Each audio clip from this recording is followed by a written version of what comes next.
What would a British Christmas dinner be without roast turkey? Well, it would still be Christmas dinner. Turkey's dominance of our festive table is comparatively recent, and for much of the last 500 years, beef was the meat of choice. Turkeys are native to Central America, where they were domesticated around 200 BC.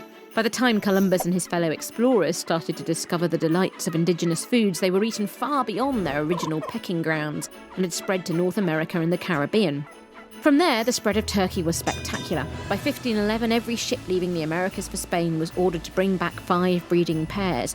By the 1530s, they were being farmed in France. And in England in 1541, they were restricted by law, along with cranes and swans, to only one such bird being served per feast.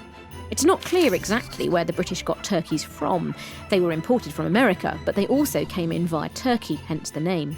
They were large, versatile, and most importantly, visually impressive. After all, another competitor was the peacock. Turkeys apparently taste better. A popular way to serve them was in a raised pie, with the tail, wings, and head and neck cooked onto skewers and put back in the pie, resplendently gazing back at the would-be diner. Turkeys were not just for Christmas, they were eaten throughout the winter. Fowl was at its best from September to March. Inevitably, a big, juicy, expensive bird in season in December became associated with the feasting which went on for 12 days from the 25th.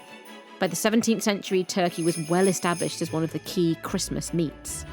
In America, the early settlers were saved from starvation by Native Americans who shared their food. In 1621, the first recorded Thanksgiving feast took place. Turkey was eaten, and it became an established part of the various Thanksgiving celebrations which were held over the next 200 years. Later, Thanksgiving was declared a national holiday, with turkey at centre stage. By the 19th century in Britain, turkey was very much still a Christmas dish, but not the main one. If you were rich, you had lots of other meats, and beef was still the mainstay. If you were poor, turkey was unaffordable. You might have a cheaper goose instead.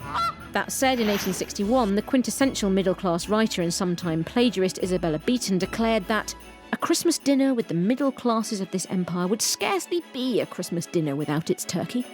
Things didn't really change until the second half of the 20th century, when, after 2 world wars and a depression, meals were rather smaller even for the rich, and feasts centred on one meaty roast.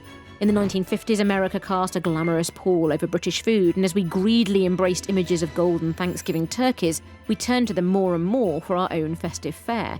Even if your oven was too small, help was at hand. Well into the 60s, the local bakers would open on Christmas morning, their ovens ready for the locals' Christmas roast. Now, our image of the ideal Christmas dinner is focused on the turkey, but there are voices of dissent. It's dry, it's overbred, and we can do better, they whisper, and they may have a point. After all, turkey can apparently be a lovely thing, but if we really liked it, wouldn't we cook it more than once a year?